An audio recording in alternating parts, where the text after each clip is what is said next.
a ese lado, y esta calle, que también sería otra de la ciudad romana original, también sería importante porque lo que hace es separar la zona residencial y la zona dedicada a la ganadería de lo que es ya la zona más de los edificios públicos y más importantes.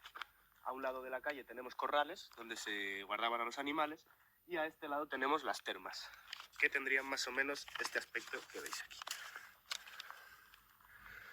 Las termas, que son esa especie de balneario o spa que serían para nosotros, de las cuales solo conservamos los cimientos y algunas de las estancias, pero bueno, a través de esta reconstrucción se entiende muy bien cómo funcionaba.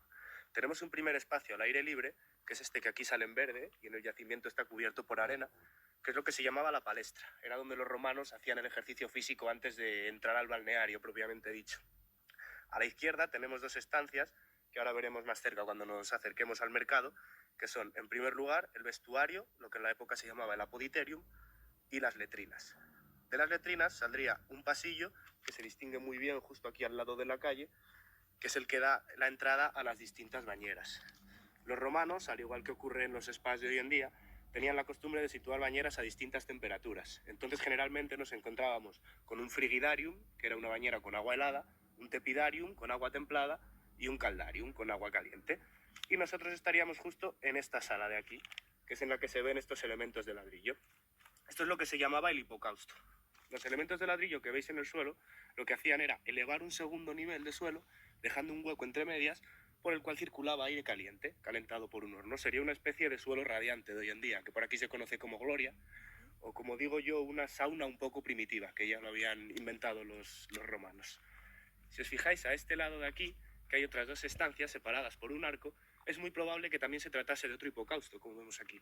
En la estancia que está más lejana estaría situado el horno, cuyo calor pasaría por debajo del arco y llegaría a esta sala de aquí, que podría ser similar a la que hemos explicado anteriormente.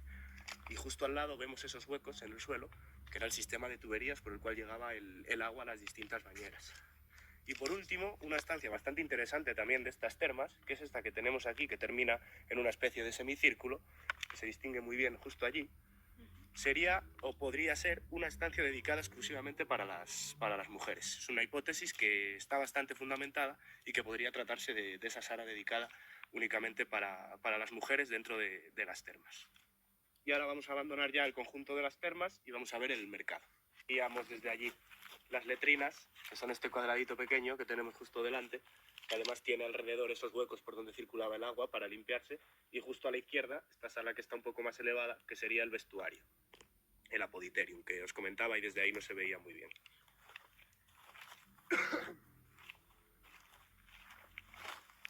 Entonces aquí ya nos encontraríamos con el muro de cierre de las termas.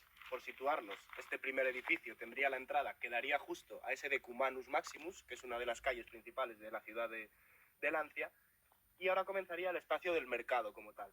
Entre medias tenemos unas estancias que serían una especie de almacenes para guardar mercancías y que se comunicaban con el mercado, que es este gran cuadrado que tenemos aquí, a través de una calle secundaria que se distingue por ese color blanco de las piedras.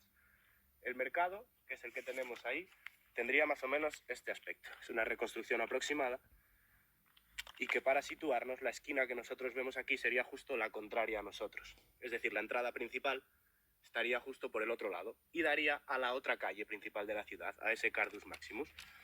Y como vemos en el mercado, se organizaría también de la siguiente forma: una entrada a través de un pórtico que daría lugar a un vestíbulo cubierto, que es esa primera zona que vemos justo antes del patio, y ese acceso directo al patio, donde vemos 4 bases de columnas que son modernas, se han hecho ahora un poco para reconstruir el edificio original, y una columna que sí que es original de la época y que se trajo el año pasado para aquí, e intentar que el yacimiento crezca un poco en vertical también. Y en torno al patio tenemos 3 estancias por un lado y 3 por el otro, que sería lo que en la época se llamaban las tabernae, que son las tiendas. El mercado aquí en Lancia se comerciaba fundamentalmente con carne, con vino, con aceite, con cereal, con pescado también, que venía de la zona de los cántabros, y tendría su importancia, tanto el mercado como la ciudad, porque serían uno de los principales abastecedores del campamento romano del cual surge León, del cual tiene su origen, de la Legio Sexta primero y luego la Legio Séptima. Además, también Lancia estaba situada en una ruta comercial bastante importante que llevaba más o menos desde aquí hasta lo que es la actual Milán, en lo que se llama la ruta primera del itinerario de Antonino, que era un emperador que se dedicó a comunicar Europa a través de estas pequeñas vías de comunicación o grandes en función de lo que él deseaba. Y esta sería el comienzo más o menos de una de las más importantes. Y además en el mercado, si nos fijamos, podemos ver un poco cuál es la vida de la ciudad de Lancia. Porque si os fijáis, se distinguen dos colores distintos de muros, unos más grises y otros como un poco más arenosos. Los grises formarían parte de su estructura original. Lancia es conquistada, como os comentaba al principio, en el 25 a.C., tanto las termas como el mercado más o menos serían de esos finales del siglo II después de Cristo. Los muros grises son esa estructura original, pero en el siglo III, el mercado deja de ser mercado y pasa a ser un edificio residencial. Y fruto de ello son estos muros de un color más arenoso que se hacen con la reforma. ¿Qué quiere decir eso? Que Lancia está empezando a perder un poco de peso, de valor, porque se le están quitando edificios públicos, y esto sería una especie de antecedente o de prolegómeno de lo que ocurriría luego en el siglo IV, cuando el Imperio Romano cae como estructura política en Occidente y todos estos romanos comienzan a abandonar los núcleos urbanos. ¿Qué ocurre después? Que llegan otros pueblos que en lugar de asentarse, lo que hacen es expoliar, lo que hacen es reaprovechar muchos materiales, algunos de los cuales construyen monasterios que quedan muy cerca de por aquí, y eso hace muy complicado que, por ejemplo, podamos saber qué edificios son esos que quedan justo después del mercado, los que están más próximos a la valla, que realmente no sabemos lo que son. Sospechamos que puede haber un templo entre estas ruinas porque es un poco lo que nos falta estando en el centro de la ciudad, pero como digo, ese abandono tan temprano en el siglo IV del núcleo urbano nos hace tener muchas dudas. Y prácticamente del siglo IV al siglo XIX Lancia queda abandonada, prácticamente cae en el olvido, y es en el siglo XIX cuando se encuentran aquí una serie de mosaicos y de huesos humanos.